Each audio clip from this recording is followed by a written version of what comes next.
Hello, And welcome to the Ripple Podcast. the podcast where we tell you stories about strange and unusual things. And then the ripples they create. And let's go. AKA. Oh, the story after the story. I'm Angela, you're Rosa, and let's go. Wow. Get Ripple, the bright new drink with that ring-a-ding flavor. Ripple. I'm on the TikTok now. And I just started, and I got my very first comment, and it says FYP. And I looked it up because I have no idea what FYP means, and it means for your page. Not according to our brother. Is that a compliment or an insult? If you take it as fuck your page. It's not very nice. Well, Is it because I'm over 30? Am I not allowed to be on the TikTok? on the TikTok. Hey, I'm over 40. And you're on the TikTok. And I'm on the TikTok. But you haven't done a TikTok yet. No, but I've had the app over a year. Like way before all this blew up and got all like crazy. Oh, you were a TikTok before TikTok was cool. I was. And then I thought it was stupid, so I deleted it. I mean, it still is stupid. Oh, it's so stupid. But I will waste hours on it. I still haven't quite mastered like how to find.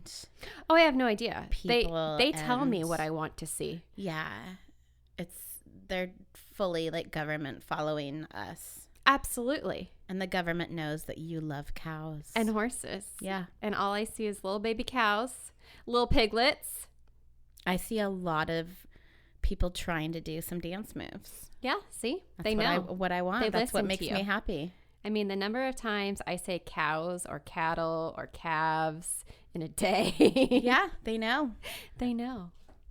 And Eric gets, what did he say? I don't know. Anime chick? Yeah, no, anime not girls. anime. Cosplay. Oh, right. Whatever. I totally had Something like yeah, that. I was with you on the anime though.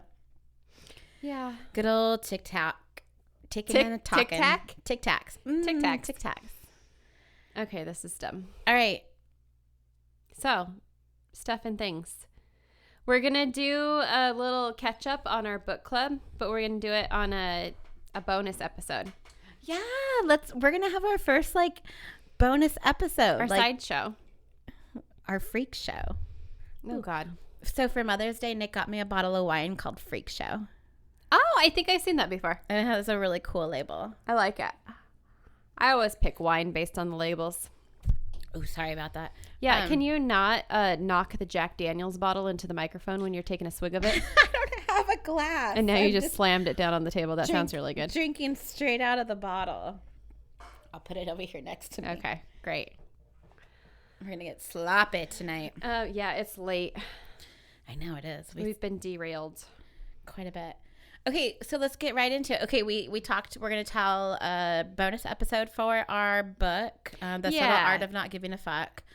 Since it really has nothing to do with our podcast itself. No, it's just our tangent. Not even a I tangent. don't know. I like sideshow. That's good. Yeah, our sideshow. Uh-huh. Okay.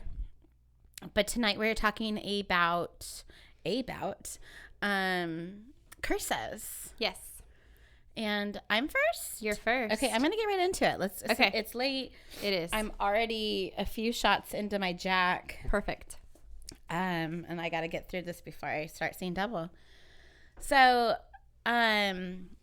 my curse is titled The Crying Boy. Oh. Do you know this? You know it for real. Okay. Are you serious? Not really. I kind of know it only because when I was searching for something, obviously I just go to Google and I type in curses. That's what I did. Yeah, and I saw the image of it, but I Okay. didn't read about it Okay.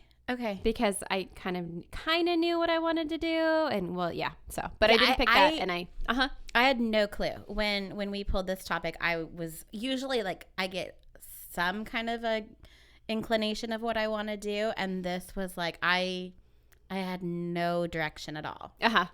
So when I Googled it, this came up and I started reading about it. I'm like, oh, this is kind of cool. Yeah, I'm excited to hear about it. So obviously my sources are Wikipedia, Atlas Obscura. Yeah. It is Atlas Obscura. Yeah. .com, why I can't even. Exemplar. Sound it out. You would think you would read these before we started recording. Why would I do that? I went to Creepypasta. Do you know that's a fake page, right? 100%, but there was a story about it. But it's a made-up story. Well, and you'll see why. Okay. Childmind.org, and then helpguide.org. So there were firefighters, and they're called out to a house fire in South Yorkshire, England. And the house is like totally burned to the ground. What year is it? It's in the 50s, I believe. Okay. Yeah. And you know all about house fires and houses being burned it's totally a great time. to the ground. Mm-hmm. This was probably very similar to yours because there's like nothing left. It's like totally charred black. Mm-hmm. The smoldering is just strictly ash now. And then the homeowners, Ron and May Hall, they lost like almost all of their belongings in this fire. But there's one item, just a painting of a young boy with sad crying eyes.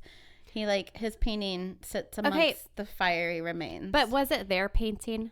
It was. Why did they? Why? Why do you have a painting of a sad crying boy in your house? I thought that all along, like reading this, like who would pay money to have a picture of a kid that's like so sad?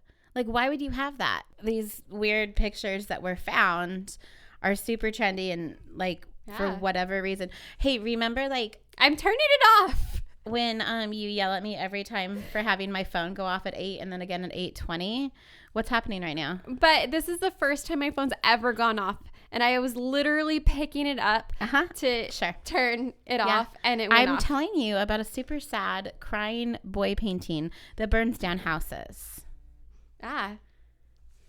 Oh, the painting burns the houses down? Well, I'm kind of like... Shit, maybe I had one of those paintings in my house. I didn't know about it. What was left in your house after your fire? There's a couple things. So a kind of funny thing was while we were living there... Bless me. Can you not sneeze while I'm telling you something? It's like really, really rude. Go. Yeah, my entire shelf of coffee cups, which you would think would be like the most fragile thing in the entire house, that was the only thing that survived pretty much for the most part. There's a few other little things. Didn't you have like some weird like figurine? Oh, yeah. Okay, so my coffee cups, it was perfect that they survived because Adam hated how many coffee cups I was collecting and they were taking up like the entire cupboard and he was really annoyed by it and I was kind of thrilled that they survived. I win. But also, there was this little ring box that That's what it was. Yeah. So when I got engaged, Grandma gave me this like super fragile little porcelain ring box. And then on top of it was like this little praying girl because she knows I'm a devout Catholic. Right. And it was sitting in my kitchen we had like this bay window above the sink and it was on one of the shelves in the bay window. So it's in a window, super fragile, breakable thing. Right. And it survived and I still have it. The top and the bottom. The top and the bottom. Pristine condition. It's amazing. Yeah. That's so weird. Yeah, it's weird how some stuff stays. So anyways, with this couple, Ron and May Hall, like everything in their house burned except for this picture of this little boy It's creepy painting. that's crying, and like the picture's not even like blackened by the smoke. It's just like hanging there practically. So it's evil. But it's not the only time that the crying boy had been found inside of a home. So there was like quite a few stories of firemen talking about like these fires happening and then the house burns, but yet this picture remains. And these paintings, they weren't originals. They were like mass produced and they were super popular during like the 50s. Oh. Okay, that's what I started like thinking about, like weird how like housing or home trends. Remember like those sad clown pictures? Yes. Why? First, number one, clowns. I don't want those in my house. Mm-mm. Number two, sad clowns. No. Even creepier. I don't know which is worse, a happy clown or a sad clown. No clowns, period. But it's like for whatever reason that becomes the trend. I mean, maybe people will think like 50 years from now, that stupid, I shouldn't say stupid saying. Live, love, laugh. Yes. That's exactly what I was thinking. What was that spoof that they did? The die, hate, cry. Wait, die. No. Live, die, love, hate, live, love, laugh. Cry? I don't know. Die, hate, cry? I don't know. But that's very I don't know. depressing. But in these paintings, there were like 60 different crying children in the series. Oh, yeah, a so- series of crying children. Yeah, it was like his go-to. This artist, like, I feel like he should be on a list, and everyone who bought one of those paintings should also be on a list. they're not. I mean, yes, he is a very talented artist. Like they're very real looking, but it's kind of like, Is it like when they put babies in fruit? that was another one I was thinking of, like a weird trend. The Getty's, I don't know. Yeah, but they were like, there's a baby in a watermelon.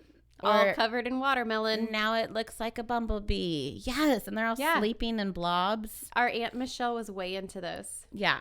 They're Weird. like a baby in a cabbage patch and a baby in a pumpkin. Yeah. It was really weird. It was very strange, but people dug it.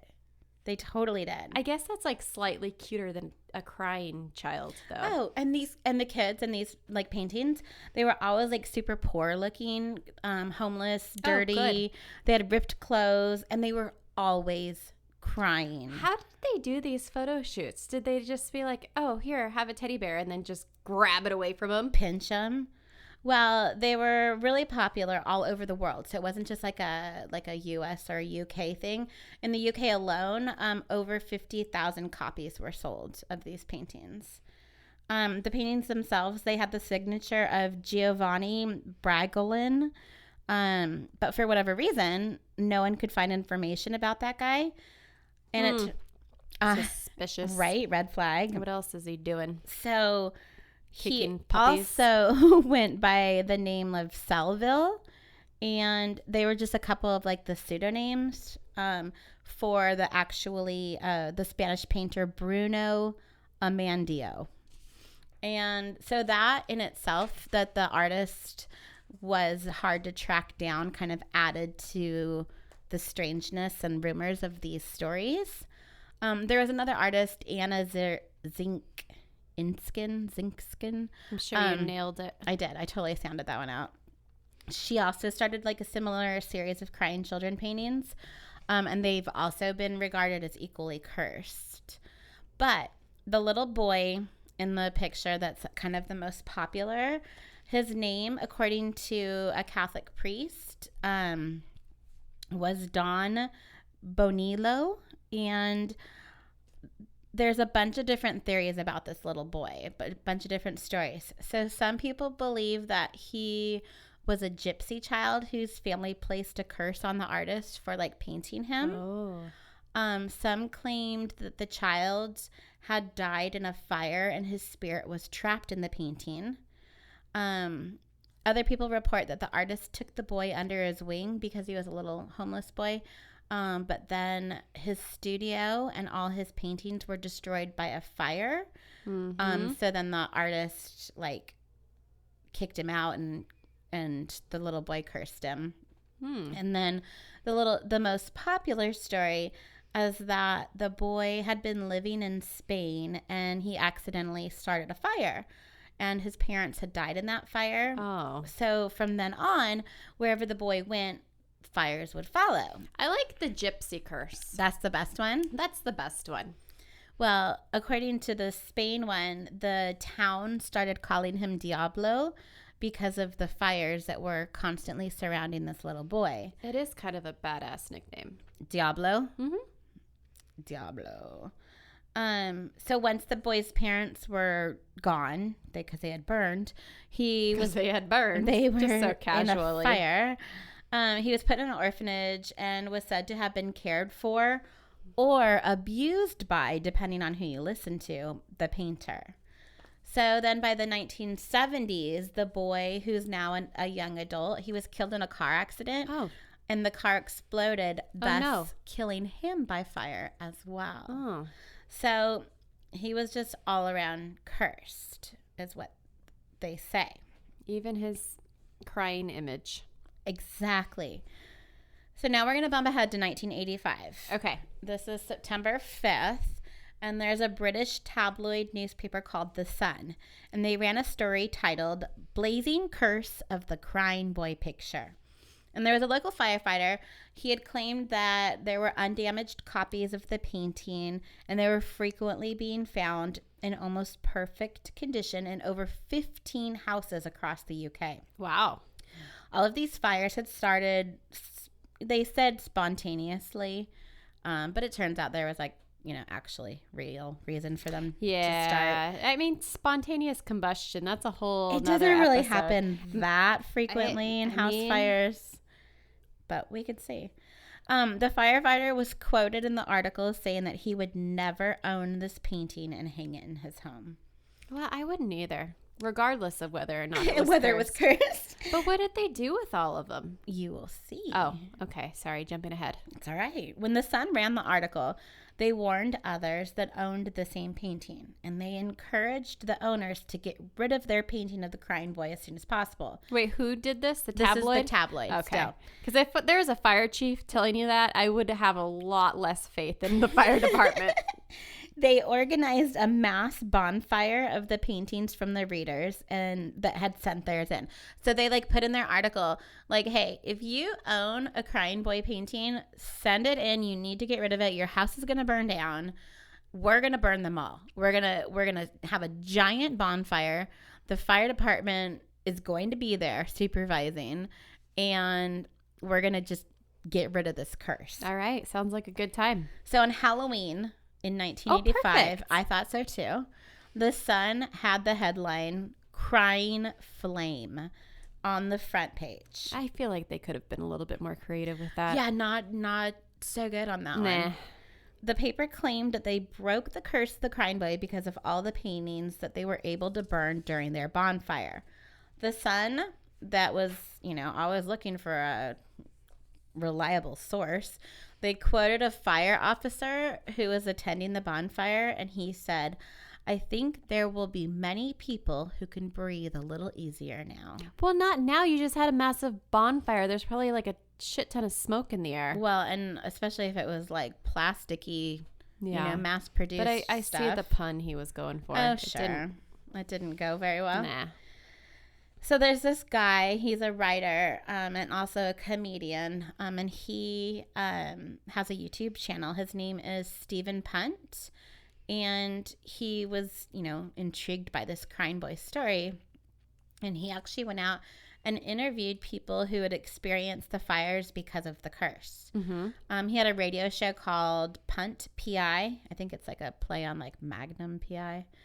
And he found this lady named Jane McCutcheon, and she had hung the print in her living room in the 1980s. And she said that she was cleaning her kitchen when she looked over and had seen her drapes and blinds and curtains just totally on fire. Uh-oh. Her entire family escaped unharmed, but the house was a total loss except for the painting of the crying boy. Oh, she didn't try to put it out? Well, I guess she just bolted. It was just too much. Huh. And then there were some other stories. So there was a lady that lost her house 6 months after buying and hanging the painting. There were two sisters, and they had fires in their homes after buying a copy of the painting. One of the sisters even claimed to have seen her painting sway backwards and forwards on the wall before the fire started. Ooh. There was a concerned woman who attempted to burn her painting, but she didn't successfully get it to burn. And then she went on to have a bunch of bad luck. Did she accidentally burn her whole house down in the process of trying to get it to trying burn? to get the painting to go. No, that part didn't happen. She just had a bunch of bad luck. Oh, bummer. There was I mean, bummer that her house didn't burn down.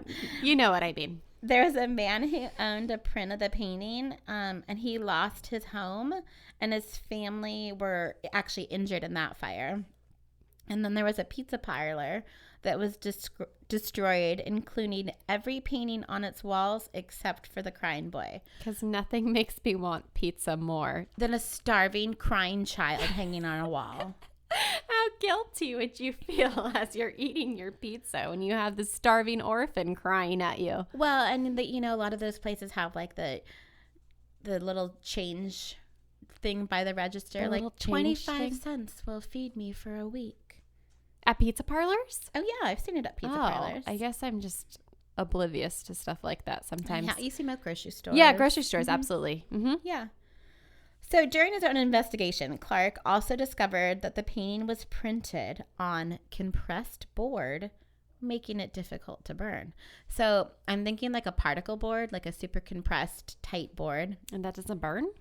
Well, because it's so dense, it takes a lot longer to burn. It's kind of like those logs that you can buy for your fireplace that burn for like 6 hours. Yeah, but they still burn. Well, they burn, but maybe they get the house out Before? everything else. Huh. But there was also a fire retardant varnish put on these paintings.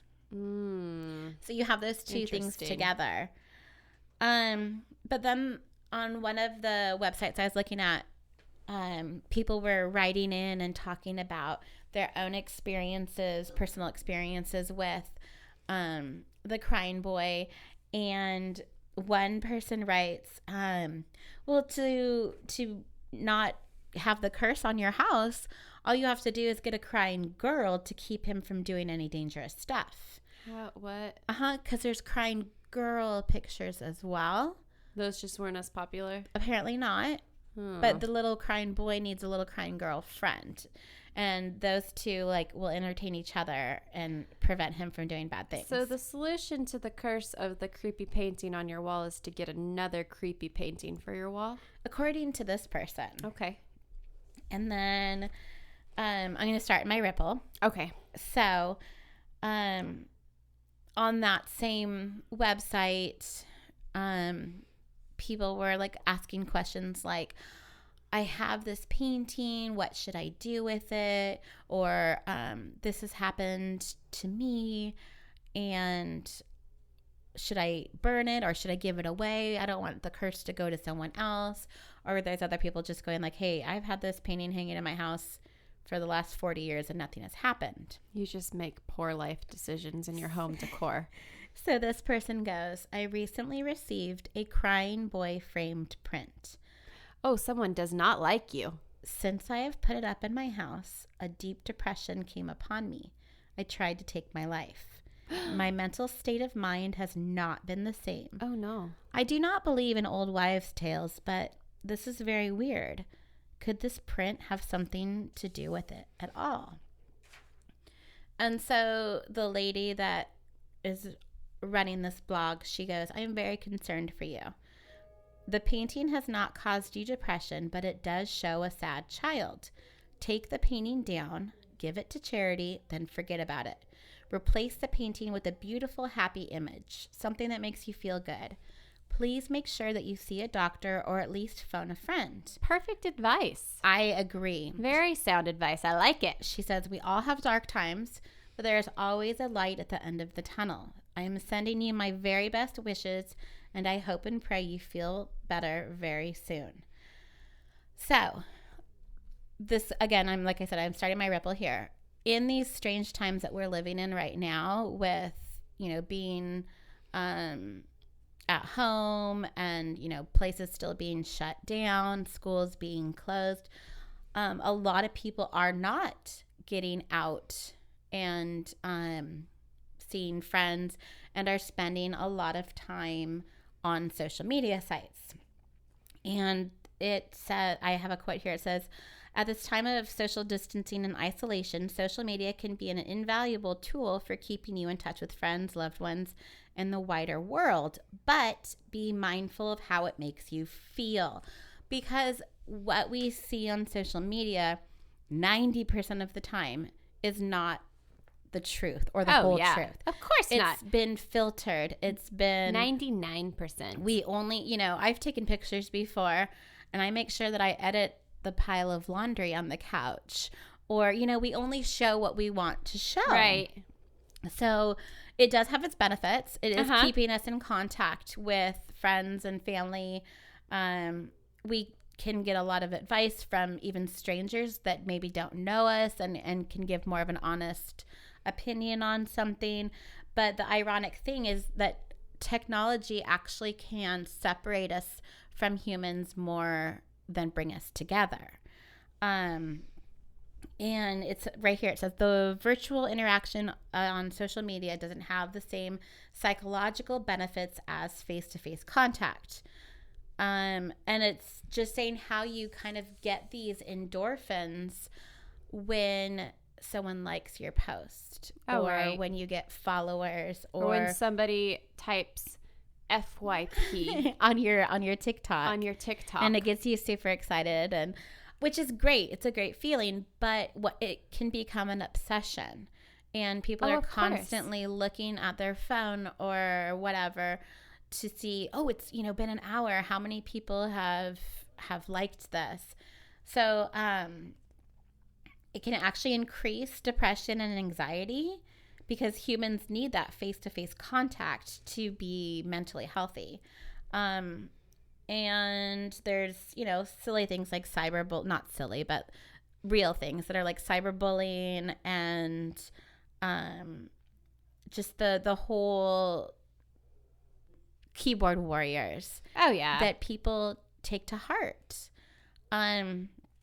So I don't know. My kind of ripple is just talking about how an image or a post or something can either really bring you up or really bring you down. So if you find yourself, on Facebook or TikTok or Twitter or whatever for half an hour and you feel bad about yourself, oh yeah, go outside, go into nature. First, unfollow whoever is making you feel that way. Right. So whether it's somebody who you're trying to live up to their standards or their expectations or whatever, or it's just an unrealistic view of life, just unfollow. Yeah, if you're comparing yourself to them, like, oh my gosh, their vacation's so much better, their house is so much cleaner, their kids are so much better behaved.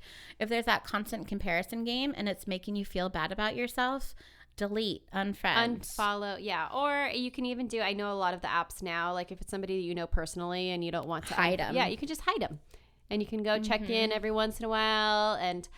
But that's a really good topic for our bonus episode, our sideshow, because the book that we're reading. Yeah, I thought that was very interesting how it kind of played right into that. So much of that concept. Yeah, absolutely. So check out our bonus episode if you want to hear more about that and how to deal, because it plays right into it. It's very much the same topic. But I just want to say, like, in these strange times that we're living in right now, like, go old school and pick up the phone and just have a conversation with somebody. I did that today. Did you? Yeah. Who'd you talk to? I talked to this, I don't know if you've ever met her. Her name is Patricia. And I've never had a phone conversation with her before. It's always been text message or meeting in person, grabbing a drink at our bar at Garmin's in town, which is now closed forever. Sad. R.I.P. Garmin's. Yeah. But we talked on the phone today and it was just like, it's fun, right? To hear another voice. And yeah. So that was my, it's not necessarily like an image, like the crying boy image curse, but it's, the same kind of feeling you get. So the crying boy image that burns down your house could also possibly burn down your mental state. 100%. I get the connection. Sure. It works. I think so. I like it. I would never hang a picture of a crying child in my home. No. I think we can all agree that that's a trend that needs to never come back. Never. But I kind of want to find one in a thrift store now. Oh. Once thrift stores ever open up again. Oh my gosh. I'm so excited for thrift stores to come back. I really am, because everybody's cleaned out their entire house, which is so great for everyone. If you've done that's part of our bonus episode, talking about clearing consumerism and the materialistic things. Yeah, we will definitely talk about that. But yeah, oh my gosh, at the same time, I'm like, I want all that stuff. What can I find? Right? All of the treasures to be found in the thrift stores once they are open. Oh my gosh, if we ever find a crying boy picture, it needs to go up in here. It needs to be hung up in here. What are we calling this now? Our new podcast location? Because we moved out of the Podseum. Into the pod office. We'll have to come up with a cool name. Yeah.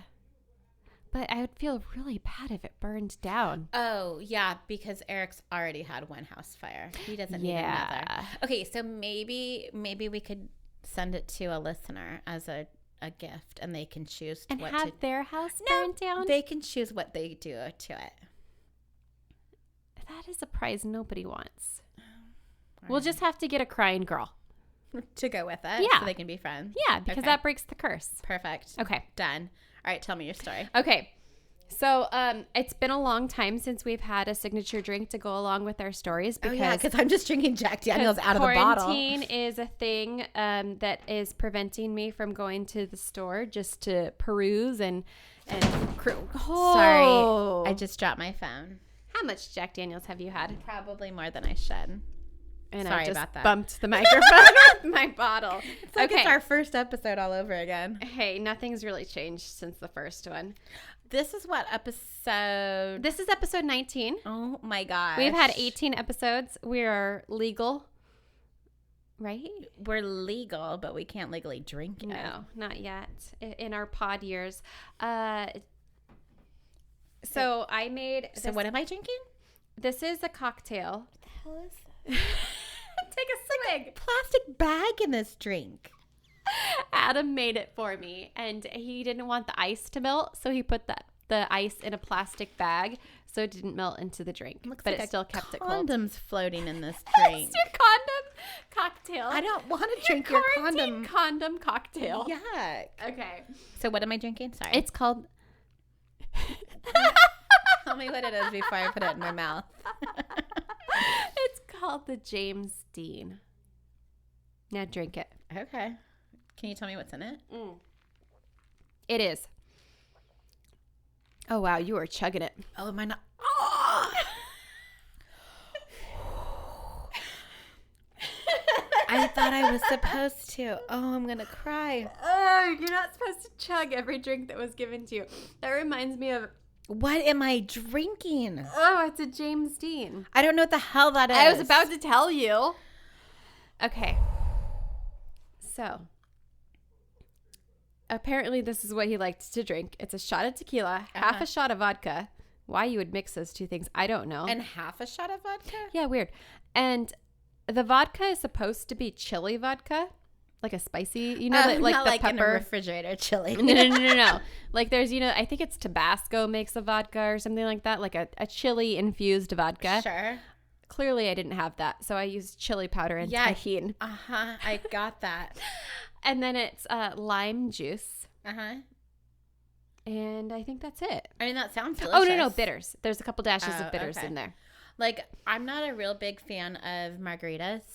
Because they're too sweet?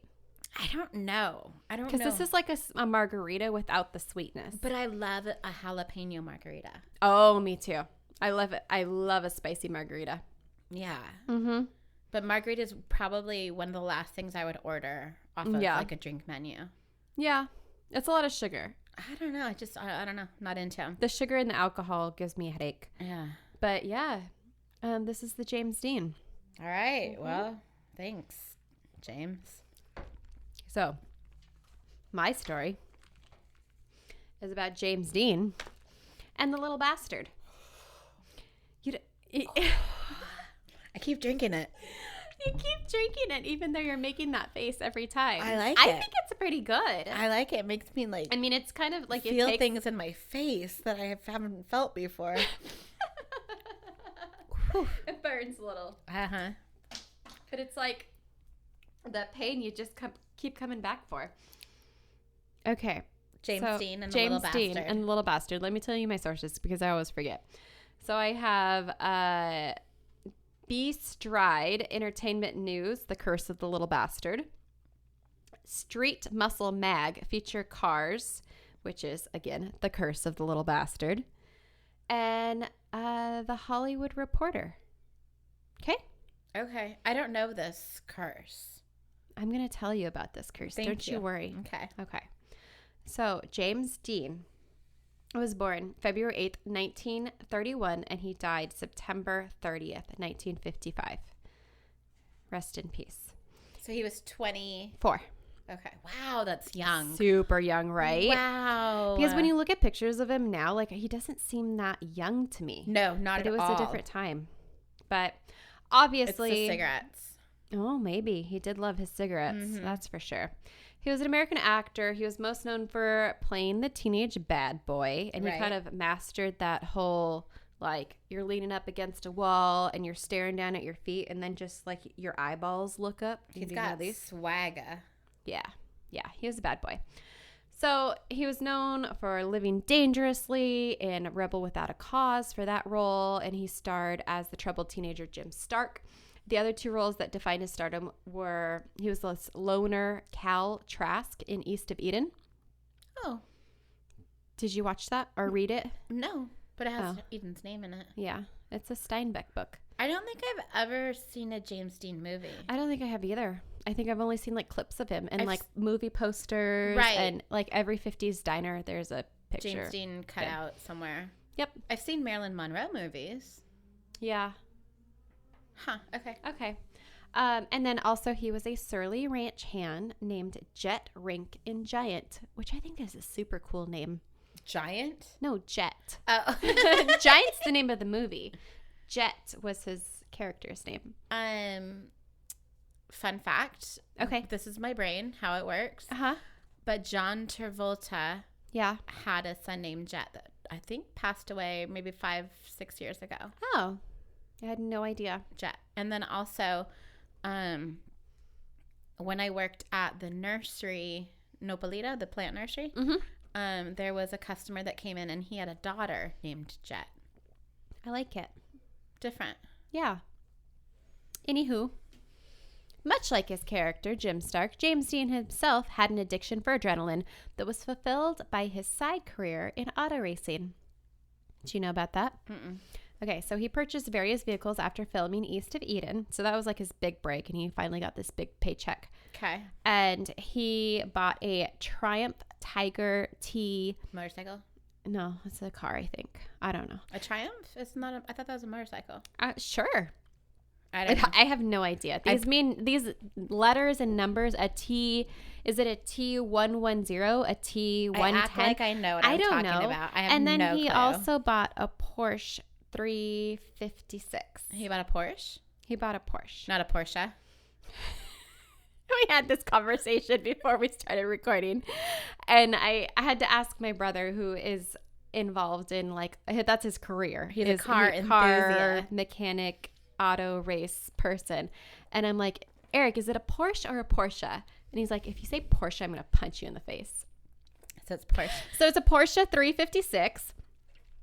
He raced in Palm Springs, Bakersfield, and Santa Barbara, winning several novice races and placing in more competitive events. Okay, so he's pretty good, you know? Cool. And he hoped to compete in the Indianapolis 500, but his busy Whoa. filming. Yeah. That's like big time. I know that one. I've heard of it. Me too. So it means something. Sure. So that's what he wanted to do, but unfortunately his filming schedule made it impossible. So when he was filming his final role as Jet, Rink, and Giant, Warner Brothers actually barred him from racing because it was too much of a liability. They didn't want to risk him getting injured and then have to like shut down production. Ruin his pretty face. Yeah. They were afraid he was going to hurt himself. But of course, as soon as the movie wrapped, he was back at it again because that was just his thing. So James decided to trade in his Speedster. I wrote Speed Steer. See how often I think about cows? Okay. His Speedster for a faster new 1955 Porsche 550. You said Porsche. I know. I'm doing Porsche. it. I'm doing it the entire time. I'm doing it on purpose now. This Porsche 550 Spider that he named the Little Bastard. And he entered this upcoming race in Salinas, which was the Salinas Road Race scheduled for October 1st and 2nd of 1955. So accompanying him on his way to the track. So what they just decided to do, since he just bought this car and he's in Los Angeles and he's going to like go out to Salinas and race it, is he was going to drive it there. So instead of it being like on a trailer, and that way he could like kind of break it in and get the feel of it and kind of get, you know.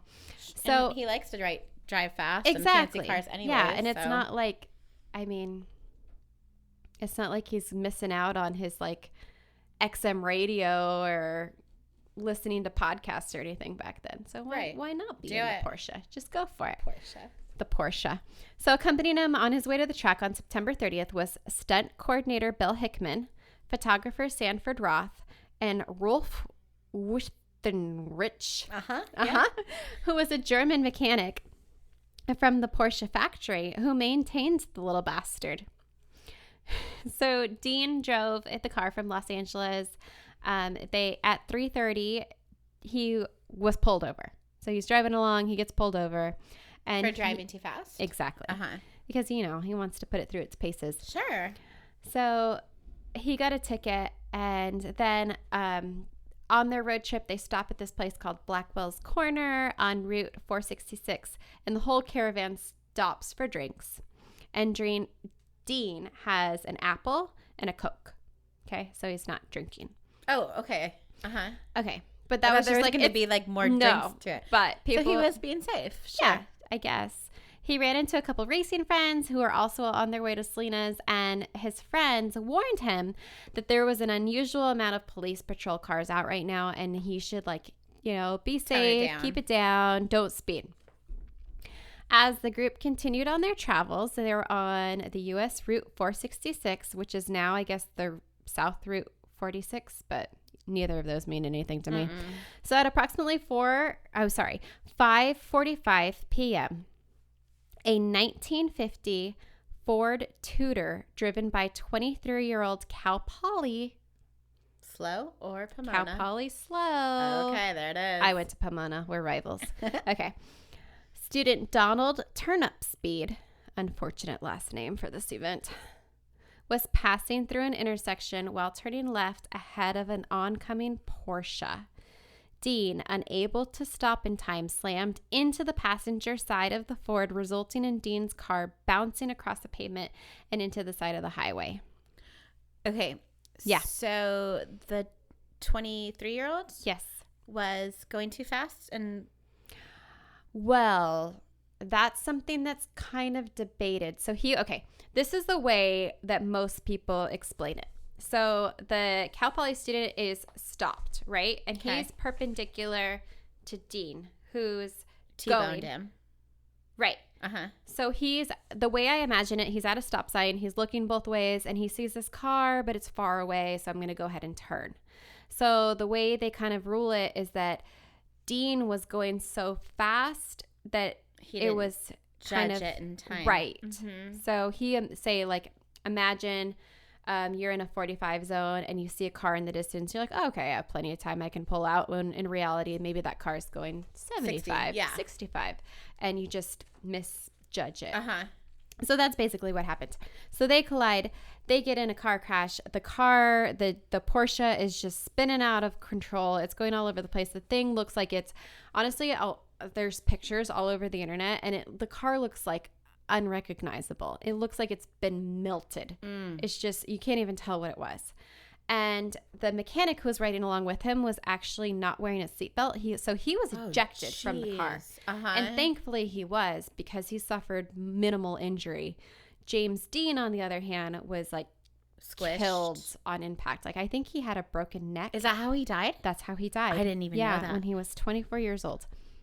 Okay, so the driver of the Ford, Donald Turnipspeed, again, really unfortunate last that doesn't name. even seem like a real name. Like, it's literally turn, Turn, up, UP, speed. I mean, it's a cool name. It is a cool name. But not for a car accident.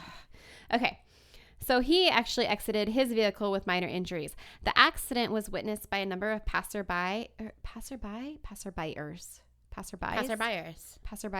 I don't know. One of those two. People going by. Who stopped to help. A woman with nursing experience attended to Dean, and she said she detected a weak pulse, but ultimately he was pronounced dead on arrival shortly after he arrived by ambulance. He wasn't dead on scene? I mean, not that it matters. I don't know. But he wasn't like decapitated in the car. No. There wasn't like, clearly this person is Uh-huh. dead. Okay. And so who knows how it works. I honestly, like, Okay, so if you're out, this is near Paso Robles, and if you're familiar with that area at all, there's like it's a desert. It is just nothingness. Long roads of nothingness. I don't even know how you get a hold of an ambulance. Like, do you have to have one person drive off to the closest telephone and call somebody? Did they even have call boxes back then? I don't know. Anyway. Yeah, maybe it just took too long for someone to get to him. Well, no, I mean, I think he was dead. But it was just like a weird thought that I had. Like, if you're in an accident at that time, like, how does that work? The time before cell phones. Yeah. I don't know. Anyway, moving on. So on September 23rd, 1955, while driving the car around Los Angeles. Okay, so we're going backwards. Sorry, I didn't put this in my note, but this is before the accident. So he had died then. I think, what did I say the date was? September 30th? Yeah, September 30th. So September 23rd, while driving the car around Los Angeles, remember he like just got this car, brand new to him. He was still kind of getting the feel of it. James Dean met up with British actor Alec Guinness outside of a restaurant, and he showed him the car. He's like, oh, I just got this new car. I'm going to take it to a race. So he showed him the vehicle. He like goes outside, and this is what Guinness had to say about it. And this was like before any of the accident. This is something that apparently he wrote down in his diary. So like James Dean did? No. Alec other guy did. Uh-huh. So take this with a grain of salt. Sure. Like, I don't know. He may have altered that a bit, but he says, the sports car looked sinister to me. I was exhausted, hungry, and feeling a little ill-tempered in spite of Dean's kindness. I heard myself saying in a voice I could hardly recognize as my own, please never get in it. If you get in that car, you'll be found dead in it by this time next week. What? Right? So apparently Dean laughed, and exactly 7 days later is when he died. Yeah, I don't know if I believe him. I don't know either, but I mean, I feel like I had to put it in. Oh, of course. Okay, so in addition to Guinness's opinions, his friend, Aerith Kitt, that's probably some famous actress that Oh, it's a girl. I think so. Okay. Oh, Eartha Kitt, sure. She said to him, James, I don't like this car. It's going to kill you. While the two were out for a drive in it. His girlfriend, Ursula Andress, refused to get in the car, claiming that it had an evil presence. And actor Nick Adams and Dean's uncle, Charlie Nolan, also declined getting in the car. They're like, not getting in that thing. That's weird. But maybe he was a crazy driver, too. Maybe they're just like, but no. had they, I mean, I would assume the girlfriend had driven with him other times, other places. And maybe she's like, okay, I drove around with you in these other cars and you were driving like an idiot. Now you got a faster one. No, I'm not getting in the car with you. I don't know. Have you ever seen Christine? Yeah. That's what this reminds me of. Oh, there's so much more to it. Oh, okay. Okay. It is so Christine. Okay. Immediately after Dean's accident, the insurance company that covered the car adjusted it as a total loss. So George Barris, who was like the auto mechanic who worked on it initially, I think, he purchased the car from the insurance company for $2,500. And he had the intention of just parting it out. Whatever was left that was salvageable, he was going to just sell for parts. Okay, but it's James Dean's death car, So, when the car was delivered to George's shop, it slipped off the trailer and broke both legs of the mechanic when it landed on him. Oh. Broke both of his legs. Ouch. Ouch is right. So he pulled out the engine, sold it to Dr. Troy McHenry, who used it in his Lotus, and the transaxle, whatever that is, to Dr. William Ersridge. I'm sure I said that right. For the use in his custom race car. Both of the doctors entered their cars fitted with the parts of the little bastard for a race at the Pomona Fairgrounds. Hey, we know where that is. Yeah, I've been there many a times. My first apartment was like 2 miles from the Pomona Fairgrounds. Gunshots. So many gunshots. Fires in the middle of the street for no reason. There's Good old probably crying children. P-town in Yeah. every window. Anywho. Okay, they go to this race. It's on October 24th of 1956. And during this event, McHenry's car spun out and hit a tree, killing him instantly. While the other doctor, Dr. William, his car rolled several times, taking a curve, leaving him with serious injuries. He would later state that the vehicle just locked up on him for no apparent reason. Did he get hurt? It said leaving him with serious injuries. Well, that would be hurt. Yeah. Ouch. Huh. Okay. I can see the skepticism on your eyes. Well, I want to hear more. Okay. Don't worry. I have more. A few months later, two of the little bastards surviving tires that George had sold to a young New Yorker simultaneously blew out on the highway, sending the man's vehicle into a ditch. George examined these two tire carcasses after the incident, and he couldn't establish any cause for sudden failure. I think holes is a cause for sudden failure on tires. Popping. Rolling over something sharp.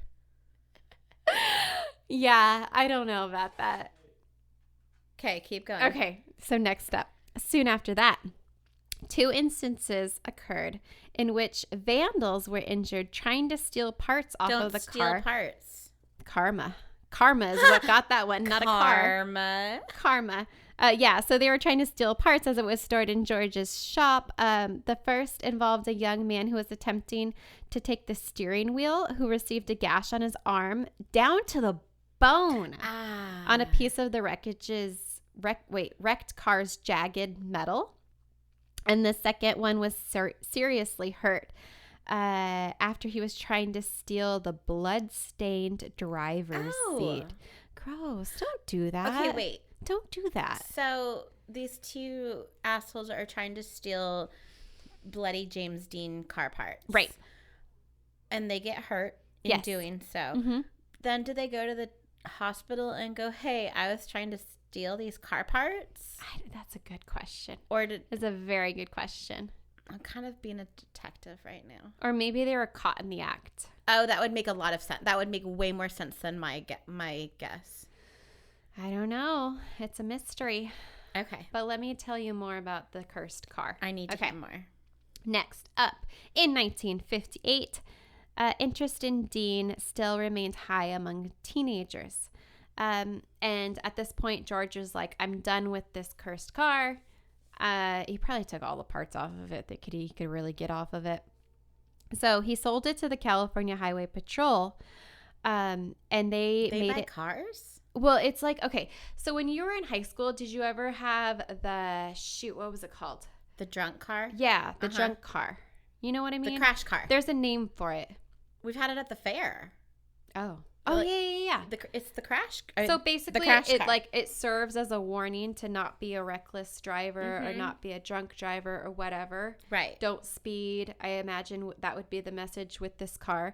And they would tour it around from high schools to be like, hey, look, this is what could happen to you. It's like on a trailer, but the trailer sides are like plexiglass. Well, so you can see it.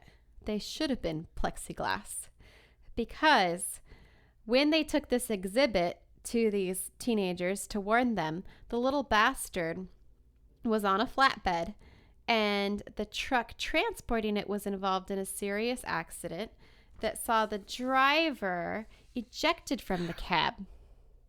Though injured, he survived. Yep. As if right on murderous... I didn't write this part. As you can tell, this is clearly a copy. Not your words. The driver was also, was injured. And then on top of that, that's embarrassing. What? The CHP driver. Well, I don't know if it was the driver, like if CHP came and picked it up, or if he had a delivery driver. But either way, it sucks. And I mean, it could have been an accident caused by somebody else, so it wouldn't necessarily make CHP look bad. Who knows? Okay. I don't have those details. All right. This is just me making things up at this point. We're not real journalists here. But let me tell you another thing. We're doing like 6th grade book reports. Let me tell you another thing that I read off of the internet. And it told me that during the exhibit, the Porsche suddenly rolled off of the flatbed and landed on one of the students. Yeah. Oh, no. Uh-huh. Don't laugh. It didn't kill him. Oh, well, that's I think good. he was. I'm gonna say it was minor. I don't know what happened, That sucks. but it does. It really, really sucks. I hope he still got Okay. to go to prom. Well, I mean, 2020 seniors don't get to go to prom, True. you know? 2020 seniors don't even get to have a graduation. No. Okay. After that downer, let me tell you a few more. A few months later, between exhibits, the spider was briefly stored in a garage in Fresno. In late March of 1959, the garage caught fire. Well, duh. He had a picture of the crying boy in the garage. Obviously, everyone knows James Dean rode around with a crying boy. Yeah, so it caught fire. It burned to the ground, destroying everything except the car. Shut up. Yeah. Wow. Moving on Okay. to September 30th. They just skipped right over my birthday of 1959. On the 4th anniversary of Dean's death, the little bastard was on display at Sacramento High School. Oh, this is the same one. Oh. Sorry. We I heard- wrote this part twice. We heard this part already. So with Sacramento High School, when the bolts holding the car down snapped and the Porsche, it slid off the display stand and broke the hip. Oh, so now we know what happened. Okay. So it broke the hip of this 15-year-old boy. So he was not dancing at his senior prom. No. Hey, I can relate. To having A broken hip. a vehicle fall on top of you and get Maybe. crushed. Yeah. Oh, man, this episode is triggering for me. Would you like to tell your story? So my house burned down, and also I have also broken my hip when something really, really heavy fell on top of me, and I did not do much dancing after that. Anyway, let's move on. Those are true stories, guys. That wasn't the end of the mayhem, though. Let me tell you about what happened in Oakland, California. I know these places. I know, isn't that weird? Yeah, I like these stories where I'm Where like, you oh, know these places. I've been there. I have been there. Oakland, also not a great place, guys. Lots of gunshots. So many gunshots. Then again, Santa Paula. Lots of gunshots. Okay. Last weekend was Mother's Day. There were so many fireworks. Yesterday. That was yesterday. Oh shit, really? Yesterday oh my was God, Mother's it's been Day. a long day.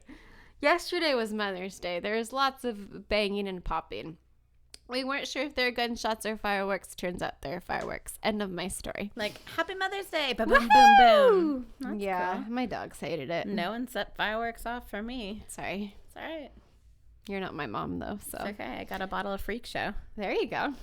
Okay. Where was I was telling you about Oakland. Yes. Oakland, when the little bastard suddenly broke into two separate pieces while again being transported. You would think these transporters would have learned by now, but apparently that happened. And And it broke into two It pieces? just broke apart. That little bastard. Wow. So, it fell on the freeway, causing a serious God. traffic accident before the pieces could be removed. And so that happened. A few weeks later, a transporter carrying the smashed car through a oh Jesus. I should read this stuff first. I'm sorry. A few weeks later, a transporter carrying the car smashed through a plate glass store window when the truck's parking brake failed while parked on the top of the hill. Oh. Oakland is kind of a hilly place. Super hilly. Yeah. Oh, that's a bummer, man. So in 1960, George had enough of these wait, no, I already said that. Okay. Yeah, so lots of bad things happened. A few years later, so like, okay, after all of this disaster happened, everyone kind of wanted to wash their hands of it. Well, yeah. And they decided that they were going to just like put it off to storage somewhere, and it was just going to be like, we're just going to store it. We're not going to move it around. Just like melted it. Yeah, I don't know. I don't really know how the logistics of that sort of thing works. Maybe like crushed it up into one of those cubes. Maybe that would have been a good thing for it because it was clearly very, very, very cursed. But ultimately what they tried to do is store it in Los Angeles. But when they got there with the boxcar that it was supposed to be in, the boxcar was empty. What? So it disappeared. So someone stole it. So the Spider vanished. The Porsche is no more. No one knows where it went. No It's a mystery. It's cursed. I'd probably stay away from it. For some reason, there's weird people out there who really want to find it. Oh, I totally want to find it. So over the years, a bunch of people, they were like offering reward money for finding the Porsche Spider. And I don't know what they want to do with it when they find it, but that's like a thing. And nobody knew where it was for a really, really long time. But recently, on the 60th anniversary of James Dean's death, James Dean's death. That's a little hard tongue to twister. say. James Dean's death. James Dean's death. James Dean's death. Nope. This is really hard. Okay. So on the 15th anniversary, which 15th? was yes, which oh no, 60th. sorry. 60th. That's a Look little how- bit different. Look how much I'm paying attention. Which was year 2015. Oh, Was got the it. 60th. I gotcha. Okay. Mm-hmm. There's this dude, and he claimed to know of the whereabouts of the little bastard. Liar. Total liar. But he took a lie detector test. And he passed? And he passed. He's like, I know where that car is. Because, when he was 6 years old, he was with his dad and some other guys. And he saw the car behind a false wall in a building in Washington. Wait, who has a home or a garage or whatever that is so big that it has a false wall that can house a car? A guy in Washington. Well, apparently. But also, who remembers that kind of stuff when you're 6 years old? I don't remember yesterday. I thought that Mother's Day was like a week ago, and it was yesterday. So, yeah, I don't know. So that's kind of like... Did he remember where this house in Washington was? Like, did they go back and look for it? I think he's making things up. Yeah. The man wouldn't reveal the location of the building until he received a portion of the reward Oh, money. of course. It's offered by Volvo. That's interesting. Volvo Automotive Museum. Yeah. So that's my story. That's kind of the story after the story. I don't really have much of a ripple because it's just a cursed car that kills people.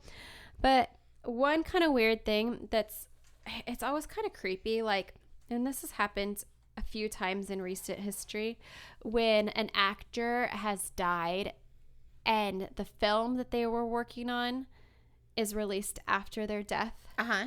Like, I think Robin Williams had something that was released after his death. Well, I want to say Heath Ledger. Heath Ledger is like a big one that like came to mind. And it's just kind of eerie when you think about that. Like when you go to see, and I think it oftentimes like actually makes the movie more successful in the box office because people are morbid like us. And even remember Fast and the Furious, Right. which was a car-related death and a car-related movie. It was Paul Walker, and then his brother like filled in for some of the right. parts towards the end. So Giant, which was James Dean's last movie, it was released after his death. So remember, he kind of like as soon as he finished up his contract, he went back to racing and he got that car. So that was like one movie that was kind of like a weird sort of feeling, I'm sure, going to see that, knowing what had happened to him. But did you know that James Dean is starring in a movie coming out, I think, next year? Wait, what? Yeah. Is it like a CGI? It sure is.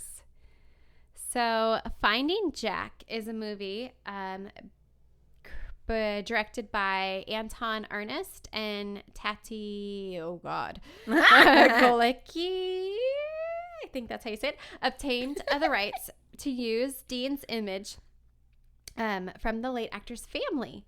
And the movie, it's based on a novel by the same name, Finding Jack. And it was set around, it's about the abandonment of over 10,000 military dogs at the end of the Vietnam War. Have you seen trailers for this? No. Oh, you're just saying that based on the description. That sounds exciting. It's really, it does. It sounds really, really interesting. So Dean is supposed to play the main character whose name is Rogan. But I just can't imagine. What? That's weird. He is like playing a main character? Yeah. He's not just making an appearance? No, he's like one of the main characters. I don't know how I feel about that.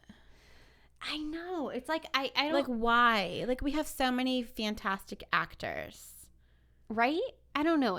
How are you supposed to separate that from the story? Like, I Right. feel like you're going to be so distracted Focused by like, whoa, on- look at how they made him move this way. Uh-huh. Well, in one of our earlier episodes, I kind of talked about this, like the CGI, but I did not hear about this. Yeah, I don't know how, because it sounds like a really great story. But why do you need I don't know.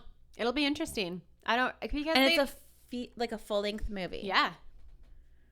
It's a lot of work, too, for whoever was computerizing. Whatever you call that. Yeah, I mean it's been done here and there. Like, so Star Wars is another example. Oh, yeah. And I don't know anything about Star Wars, but apparently in Rogue One, the Star Wars story, they had an actor who had died back in 1994. But that kind of makes sense because it was the original actor. And they're making... And then he's making like a comeback, Sure. like as the same character. Uh-huh. And then they did that with, oh shoot, what's that actress's name?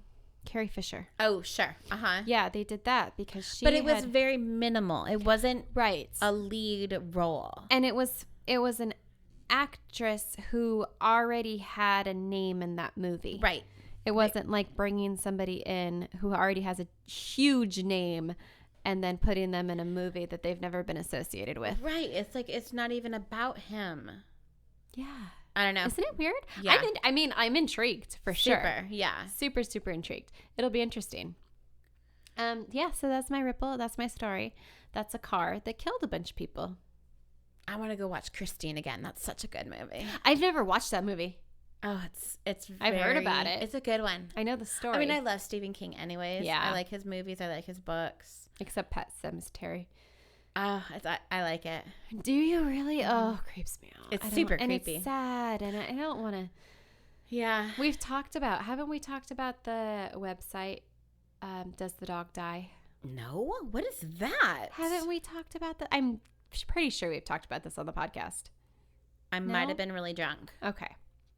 So there's this website. I want to say it's called doesthedogdie.com. Uh-huh. And you can like type in any movie title and it'll just give you a yes or no answer. Fantastic. And then you can decide whether or not you want to watch that movie. That is great.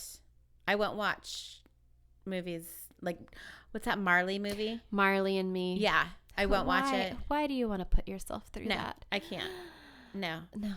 That's a genius idea for a website. I will have Yeah. to frequent that often. Uh-huh. Huh. No, Christine's a great movie. It's a good one. It's a classic. The Shining. That's one I want to go and revisit. Good. I love it. Yeah. I want to totally go watch that again. Yeah. Okay. Well, let me grab our basket. Okay, so while you do that, should we talk about our list situation?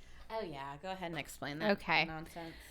That nonsense. So we thought we had a really great idea a couple of weeks ago when we Turns out. decided to do a list at the end of every episode. Well, last week we completely forgot to do it all together. And then we kind of just decided it's just not that fun.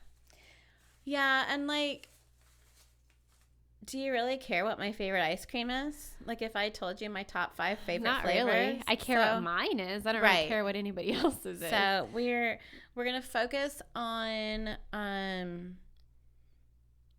our book. Wait, weren't you gonna tell another thing at the end? I am. Oh, yeah. I'm sorry. Did you forget already? Okay. No, I was wondering if you had that information. No, I've got it. Okay. So what we decided to do instead is that we're going to alternate from week to week, and at the end of our story, we're going to pick something that we found along the way. We're calling it our along the way. Our along the way segment. Yeah?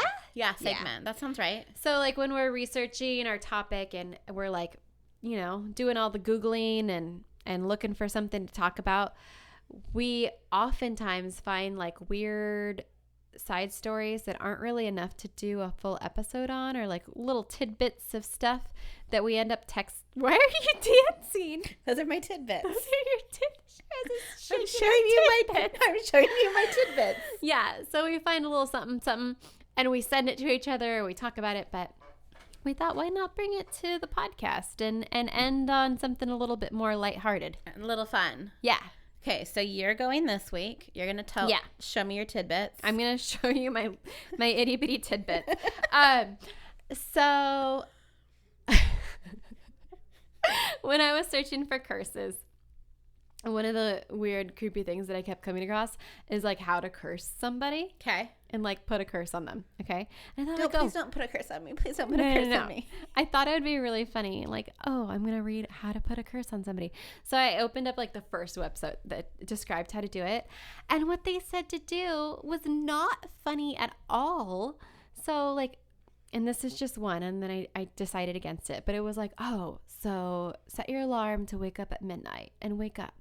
And say evil 3 times, and then imagine the person getting run over by a car. Oh, no. And I'm like, no, oh my gosh, don't ever do that. That's terrible. It wasn't fun and like Sabrina the Teenage Witch at all. So then I found out, and this is like such a stupid brain fart thing, but do you know what the opposite of a curse is? A wish? Pretty much. A charm. Okay. So like a cursed object. It's a charm. Okay. As a charm. Like a charm. Like a good charm. luck charm. A good luck charm. Uh-huh. So today, I'm going to teach you. Oh, shut up. How to charm. I'm going to take you to charm school. I fucking need that. Okay, I need my supplies. Oh my God. This is we need to put this on YouTube. This is the kind of shit we need to have, like, really showing people. Desk full of empty water bottles and Hot Wheels toys. We need to put okay, I have my supplies here. Oh my God. I should have gotten all of this taking out a picture of all this. It's before. totally going on Instagram. Oh, good thing there's water here because I need some water. I got my little spoon.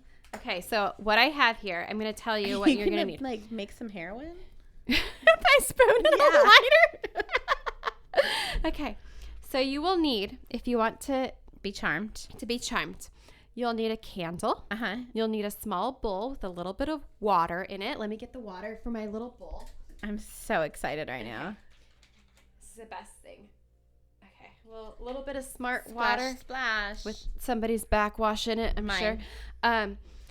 And then you're going to need, okay, so you have your candle, you have your bowl, you have your water, a spoon.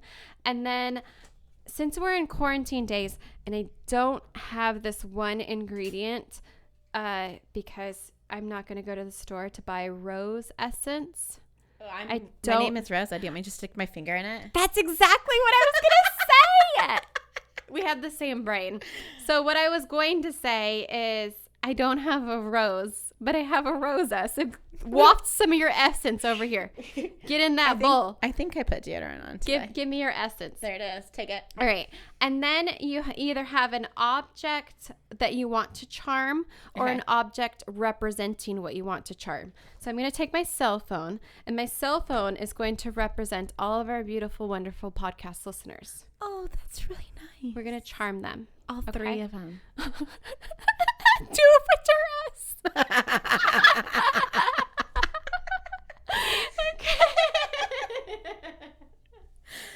Okay. So our beautiful, wonderful, lovely podcast We listeners. love our listeners. We really do. Yes, we do.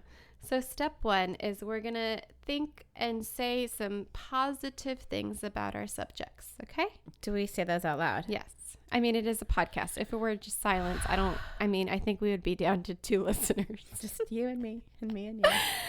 So you're beautiful. You're lovely. You're kind. Just rocking those quarantine sweatpants. Don't worry about not shaving your legs. It's okay. No, no one cares. You are. You do you, girl or boy. Absolutely. If you want to eat that entire tub of ice cream, just pace yourself. But we'll still love you. I believe in you. You can finish that whole dang thing in one Netflix series. Those roots of yours, that is going to be the latest style. Like fashion models on the runway are going to be mimicking your quarantine roots. Thick eyebrows are totally in. Thick eyebrow is totally in. If your eyebrow goes into your mustache, hey, it's all right. It's the new trend. Summer 2020 is all about those furkinis.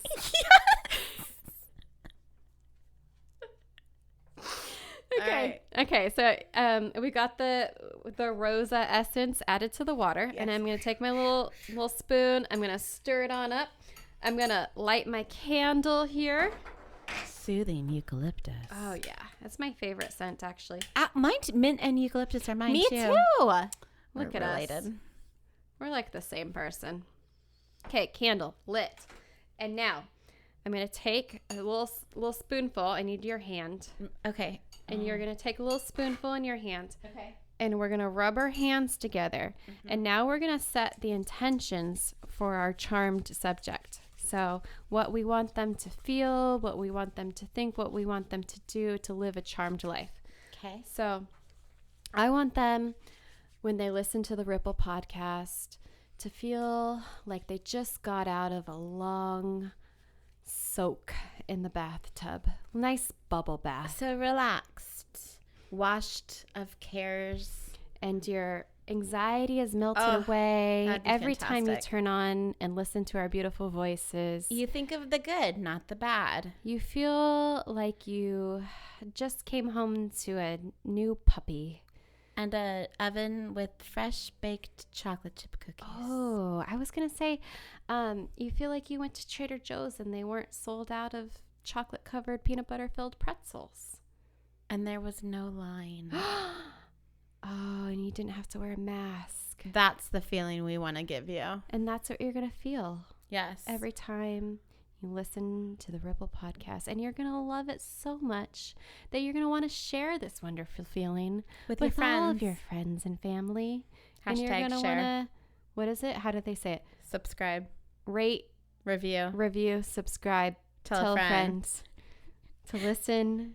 Yeah. So do you feel it? Do you feel it, listeners? I do. You know, honestly, like, I feel like that positivity, and this kind of goes in with my story and like just thinking positive and not having the negative, and with our book. Right. I feel like we just created like a trifecta of That's a shape. thoughts. A trifecta's a shape? Oh. A triangle's a try. Try is 3. Oh. I was thinking like I'm going Catholic schoolgirl here, like A trinity. Yeah. Please do not relate. I mean, I'm not even religious, and I feel like there's some bad energy calling us a part of the Holy Trinity right now. I'm just saying like the imagery of it. Okay, never mind. I don't know where you're going with that one. We might need to cast another good spell.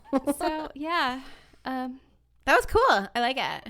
that's how you charm a thing. Fantastic. I'm not telling you how to curse things because I No. really don't want to get hit by a car. No, let's not. Okay. Oh, my basket. Oh yeah. We need to pick another topic. You Is get it to my pick- turn? Yeah, because I picked curses. Okay.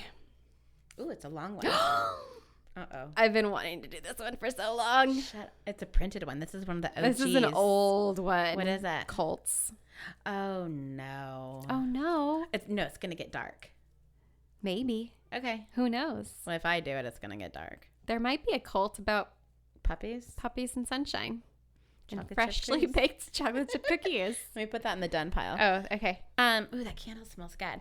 Okay, well, thanks for being our listener, and we hope that our charm is going to bring you lots of happiness and good luck. And Trader Joe's. God, I miss Trader Joe's dude, I haven't been in weeks. since before quarantine times. Yeah.